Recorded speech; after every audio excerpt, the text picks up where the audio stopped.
Bonjour à tous, chers auditeurs. Dans cette vidéo, j'ai envie de vous présenter un nouveau projet. Jusqu'à présent, j'ai réalisé des expéditions, principalement dans les zones montagneuses, comme la Suisse, la Norvège, dans les zones de l'Arctique, notamment au Canada et en Alaska. Et c'était un rêve d'enfant que de réaliser des voyages là-bas. Et puis quand je me préparais physiquement pour ces voyages-là, eh bien, je me blessais, j'avais problème de sciatique, et j'avais d'autres problèmes de vue, myopie, allergie, problèmes de peau. Et donc, comme j'avais besoin de m'entraîner pour être physiquement suffisamment robuste pour pouvoir être dans des milieux froids, des milieux où je me déplace par moyens non motorisés, eh bien je devais me préparer physiquement comme un sportif qui prépare une compétition, et j'étais limité dans cet entraînement par des blessures et des problèmes de santé.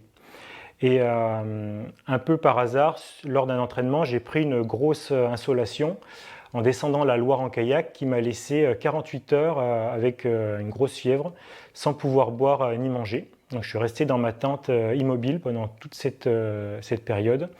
Et quand je suis sorti de l'état de fièvre, j'ai repris mon voyage avec le kayak. Et à ma grande surprise, en fait, je n'arrivais plus à manger, alors que j'étais en pleine forme. J'avais emmené mes provisions habituelles, ce que je mangeais de manière classique, des féculents, des produits laitiers, de la viande. Je ne mangeais pas de nourriture industrielle, pas de charcuterie, pas de soda, pas de choses comme ça. J'avais une alimentation classique, mais une alimentation qui était très raisonnable, on va dire, qui était même étudiée par un diététicien pour que ça soit pourvu de tout ce qui est important en termes de micro et de macronutriments. Et donc quand je commençais de manger cette nourriture, en fait, mon corps, au bout de la deuxième bouchée seulement, il me donnait envie de vomir, alors que j'étais quelqu'un qui mangeait des grandes quantités de nourriture auparavant, surtout quand je faisais une expédition, un voyage. Et là, je suis resté une semaine quasiment sans manger. Et le peu d'aliments qui arrivaient à passer, parce que j'essayais de me forcer même si je n'avais pas faim, parce que j'étais surpris par l'expérience, c'était les fruits et les légumes crus. Et donc, ça a été vraiment une expérience qui a complètement changé ma vie, parce qu'à l'époque, l'idée d'être végétarien m'aurait paru complètement saugrenue. Et le premier jour où je me suis posé la question sur le voyage, je me suis arrêté chez un ami qui m'a prêté un livre qui s'appelle « Et si on s'arrêtait de manger de temps en temps ?» de Bernard Clavière. Et dans ce livre, eh bien, l'auteur explique qu'il a été malade toute son enfance, que la médecine allopathique n'avait rien pu trouver pour lui, et qu'en désespoir de cause, il s'était tourné vers des techniques, une médecine plus ésotérique, on va dire, et c'est là où il avait essayé l'alimentation végétale et crue et le jeûne. Et à sa surprise, c'est ce qui lui a permis de dépasser ses problèmes de santé. Aujourd'hui, à plus de 60 ans, il est encore en très bonne forme. Et rien qu'en lisant la préface de ce livre, où j'entendais parler qu'un homme est capable de manger que du végétal cru, et que ça l'avait même aidé, ça a été un déclic, parce que je venais de vivre cette expérience et je me suis dit, moi j'ai envie de vivre la même chose. Exactement comme quand j'étais prof de maths et que je voulais arrêter ce métier-là, j'ai lu un livre de Mike Horn, c'était Conquérant de l'impossible, et quand j'ai lu ce livre-là, je me suis dit, moi je veux faire la même chose. Donc là, j'ai eu ce même déclic, et quand je suis rentré, après avoir descendu toute la Loire en kayak, je suis rentré chez moi et j'ai complètement changé mon alimentation.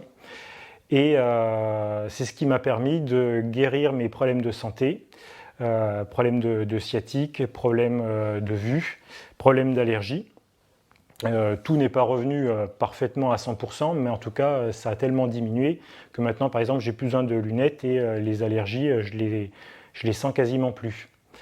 Et donc, ça m'a permis de reprendre mon entraînement et de pouvoir faire des expéditions chaque année un petit peu plus difficiles sans me blesser. Et puis, c'était une année aussi, cette année où j'ai descendu la Loire en kayak, qui était très très enrichissante où j'ai découvert le yoga, la méditation, la méthode Wim Hof, et en plus de l'alimentation vivante et du jeûne. Et donc c'est vraiment une période de ma vie où j'ai mis en place dans mon quotidien plein de techniques hygiénistes. Et année après année, eh bien, ça m'a permis d'utiliser mon corps avec un meilleur mode d'emploi et de dépasser mes limites et de réaliser même des premières mondiales, notamment la traversée de l'Amérique du Nord par moyen non motorisé en 2015-2016 où j'ai parcouru 12 000 km à vélo, à pied, en kayak et à ski, et où j'ai été le premier homme à traverser les monts Mackenzie, une chaîne de montagnes qui est grande comme 6 fois la Suisse à peu près, que j'ai traversé seul, sans moyen motorisé, en période hivernale. Et à la suite de ça, 2 ans plus tard, je suis retourné dans ces mêmes montagnes, les monts Mackenzie, que j'ai traversés sans manger. Et puis en 2020, ma dernière grande expédition, j'ai traversé toute l'Europe en courant un marathon par jour, pieds nus, sans équipement, sans argent, sans papier et en mangeant que des fruits et des légumes crus. Et c'était une expédition que j'ai réalisée comme toutes les autres parce que je me sentais appelé à le faire. C'était vraiment le cœur qui m'invitait à réaliser ça. Et en même temps, j'ai vécu cette expédition comme une expérience pour tester les pratiques hygiénistes que j'avais mises en place jusqu'à présent, pour voir quelles étaient leurs limites, jusqu'où elles me permettaient de dépasser mes limites et d'être en forme. Et puis, lors de cette expédition, pour la première fois, je n'avais pas d'idée de ce que je voulais faire derrière. Alors qu'auparavant, chaque fois que j'étais en voyage, eh bien, je réfléchissais à ce que j'allais faire sur le voyage suivant. Et là, pas du tout. Et donc, ça m'a laissé un peu perplexe. Pendant 10 ans, j'ai été guidé par un fil rouge où j'enchaînais les expéditions et puis tout d'un coup, plus rien. Et donc, quand je suis rentré, j'ai arrêté mon travail de bûcheron que j'ai exercé pendant 10 ans après avoir été prof de maths. C'était un métier que j'avais choisi pour développer ma condition physique et me préparer à mes voyages. Et puis, il y avait pas mal de personnes qui me contactaient pour échanger avec moi, pour mieux connaître mes outils, les outils hygiénistes que j'utilisais. Et comme c'était ça qui me passionnait maintenant et que mon travail forestier faisait de moins en moins sens pour moi, eh bien, j'ai arrêté mon entreprise et puis j'ai commencé à réaliser des stages d'alimentation vivante, de jeûne, pour faire découvrir les pratiques hygiénistes à ceux que ça intéresse. Et j'ai exercé ça pendant 2 ans au sein d'une SARL qui s'appelait Free Your Life. Et puis tout s'est cassé la figure au bout de 2 ans. Et à nouveau, là, j'étais perplexe. Déjà parce que j'étais persuadé que ça allait fonctionner. Et puis, d'autre part, ce qui me laissait aussi, c'était pas perplexe, mais ce qui me laissait sur ma faim, c'est que j'avais le sentiment que les stages hygiénistes qui existent sont, plus généralement, pas que les miens, proposent une initiation, une découverte de ce que c'est, mais que c'est pas suffisant, que ça répond pas vraiment à un besoin en fait d'immersion.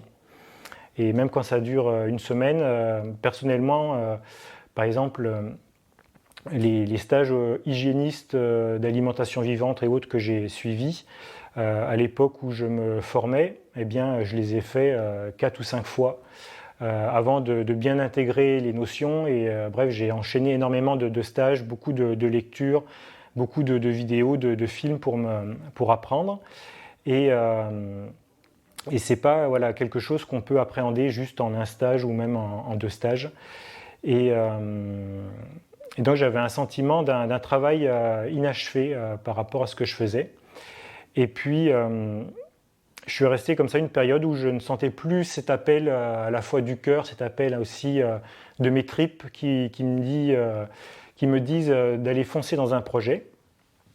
Et là, dernièrement, l'intuition qui m'est venue, en fait, c'est de créer ce que j'ai envie d'appeler l'école pratique du vivant. Donc ça sera un lieu où les personnes pourront venir habiter, ou simplement être de passage une journée, une semaine, un mois, pour s'immerger dans une communauté autour de l'alimentation vivante. Donc ce lieu, je pense chercher le bon endroit à partir de l'année prochaine. Et l'intuition qui m'est venue, c'est que ça sera autour d'un grand domaine avec un château, un peu comme ici où c'est filmé, hein, sur le domaine arc-en-ciel. Et donc l'idée de cette vidéo, voilà, c'était de vous partager mon prochain projet et puis aussi faire un appel à toutes les personnes qui auraient des suggestions à me proposer pour mener à bien ce rêve que j'ai maintenant. Mon idée là, c'est de collecter un maximum d'informations quand j'en parle autour de moi pour avoir des idées de communautés qui existent déjà en France afin de leur rendre visite et puis d'aller piocher les bonnes idées. Et puis cet hiver, je vais me rendre en Inde parce que je sens que c'est un pays qui va m'apporter les éléments qui me manquent et à mon retour l'année prochaine, eh bien, je me mettrai à chercher ce lieu. Donc si vous sentez l'élan de me donner des indications, des idées de communauté, que ce soit en France, un pays francophone ou en Inde, eh bien, ça sera avec grand plaisir que je vous lirai. Voilà.